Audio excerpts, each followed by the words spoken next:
Guys, अगर आपको मैं ये बोलूं कि मैं भूत देखा हूं, चुड़ैल देखा हूं, तो आप लोग यही सोचोगे कि ये वीडियो बनाने के लिए, व्यूज पाने के लिए कुछ भी बोले जा रहा है। और यही चीज अगर आपके कोई पहचान वाले बोले तो सबसे पहला शब्द निकलेगा, पागल हो गया है। कोई इस चीज को सच नहीं मानेगा। लेकिन गाइस, अगर यही चीज एक ऐसा इंसान बोले जो सच और झूठ का फैसला करता है, जो कानून का रखवाला है, और वो भी छोटा मोटा नहीं, एक हाई कोर्ट का जज, तो फिर ये चीज कोई सुनी सुनाई घटना नहीं हो सकती। फिर ये कोई झूठ नहीं हो सकती। ये एक असली कहानी है।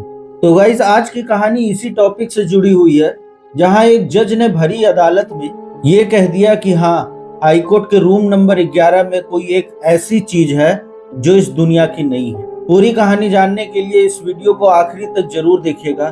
तो चलिए शुरू करते हैं बिना किसी देरी के। तो हेलो गाइस, स्वागत है आप सभी का मेरे इस यूट्यूब चैनल पे, जिसका नाम है द रियल फाइल। तो ये कहानी है कोलकाता हाई कोर्ट की। 1862 में ब्रिटिश के जमाने में बनी हुई ये इमारत न सिर्फ देश के सबसे पुरानी कोर्ट में से एक है, बल्कि इनकी दीवारें ब्रिटिश की हुकूमत और हमारे देश की कानून भी देखी है। दिन के वक्त इस कोर्ट में दलीलें होती हैं, लॉयर, पुलिस, जज और कई सारे लोगों से खचाखच भरी हुई होती है।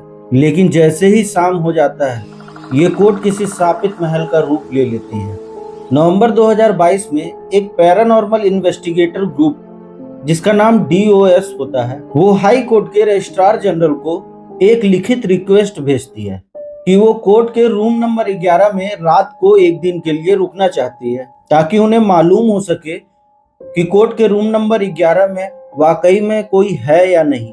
सोचिए, ये कोई पुरानी हवेली या जंगल या कोई हॉस्पिटल नहीं है जहां भूत प्रेत के रहने की बात हो रही है। ये एक हाई कोर्ट है जहां कानून का फैसला होता है, और वहां एक लिखित में रिक्वेस्ट आती है कि हमें भूत पकड़ना है, रात को रुकने दिया जाए। असल में ये सब शुरू होती है कोर्ट के एक हियरिंग के समय।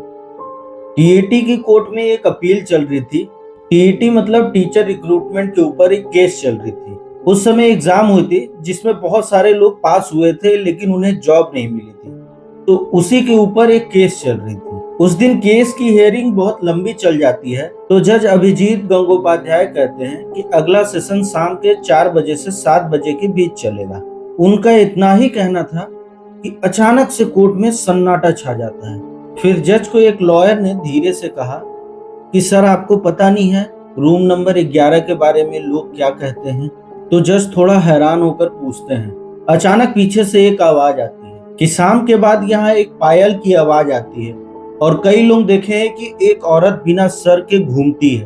तब जज ने अचानक से कहा कि हाँ, मुझे याद आया, ये सिर्फ कहानी नहीं है। रूम नंबर 11 के बाहर जो पुरानी सीढ़ी है, वहां कोई महसूस होता है, और कई लोगों को ये चीज महसूस हुई है। जब ये बात लोग जज के मुंह से सुनते हैं, तो अचानक से कोर्ट रूम के अंदर एक खौफ का लहर दौड़ उठता है, और सारे लोग डर जाते हैं। और उसी के बाद से ये बात फिर से पूरे शहर में फैल जाती है, और अगले ही दिन पैरानॉर्मल इन्वेस्टिगेटर टीम की एक लेटर आती है कोर्ट में। एक बार एक कांस्टेबल जो जज की सिक्योरिटी में था, रूम नंबर 11 के पास वाले वॉशरूम में गया, और जब वो वापस आ रहा था तो उसे किसी ने तेजी से धक्का दिया और वो नीचे गिरने लगा। और गिरते वक्त उसने पीछे मुड़कर देखा तो एक औरत लाल साड़ी पहनी हुई खड़ी थी, और उसका सर नहीं था। और फिर वो वहीं गिरकर बेहोश हो गया। अगली सुबह जब उसको होश आई, तो उसने सिर्फ यही बोला कि वो कोई इंसान नहीं था। इतना सब होने के बाद जब हाईकोर्ट के कैंपस में बहुत ज्यादा डर का माहौल हो गया, तो भाई लोगों ने पता करने की कोशिश की कि आखिर ये है कौन, अगर कोई आत्मा है तो किसकी आत्मा है। तो इसके पीछे फिर 2 कहानी निकल कर आती है। एक तो ये कि ब्रिटिश के समय में एक युवा शायर था, उसका नाम तपिश था, और वो आजादी के हक में कविता लिखता था। तो उस समय के जज ने उसके ऊपर लोगों को भड़काने का इल्जाम लगा दिया, और कोर्ट ने उसे भूखा और प्यासा रहकर जेल में रहने की सजा सुनाई। भूखा और प्यासा रहने की वजह से उसकी मौत रूम नंबर 11 के पास एक मटके के बगल में हुई। लोग कहते हैं आज भी कभी कभी कोई उदासी भरी शायरी उस तरफ से सुनाई देती है, और वहां कोई होता नहीं है।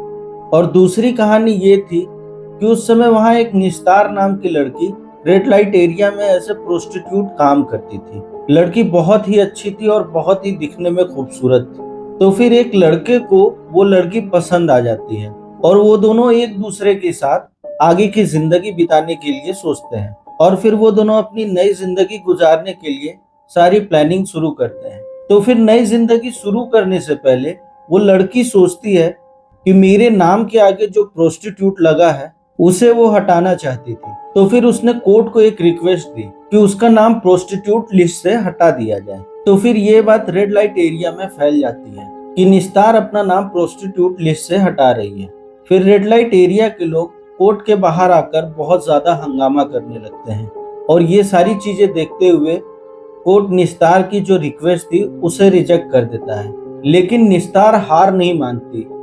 वो कोर्ट के चक्कर बहुत बार लगाती है ताकि उसके नाम के आगे से वो प्रोस्टिट्यूट हट जाए और इसकी वजह से वो कोर्ट के चक्कर कई महीनों तक लगाई। फिर कुछ दिन बाद उसकी लाश कोर्ट के पास के एरिया में मिलती है, लेकिन उसका सर गायब था।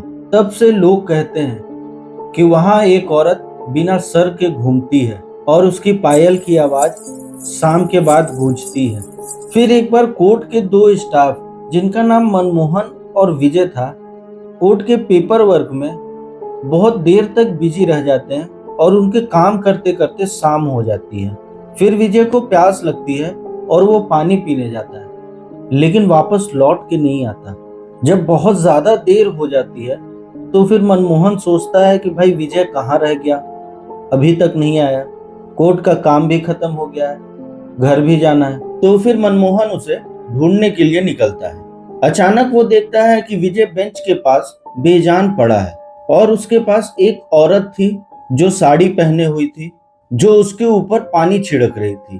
तो फिर मनमोहन को लगता है कि चलो वो यहाँ अकेला नहीं है, उसके साथ और भी है जो उसकी मदद कर सकता है। जैसे ही मनमोहन वहां पास में पहुंचता है वो औरत गायब हो जाती है और ये चीज देख के मनमोहन की हालत खराब हो जाती है। किसी तरीके से वो विजय को वहां से उठाता है और बिना रुके वो तुरंत दौड़ते दौड़ते कोर्ट के कैंपस के बाहर भागते हैं।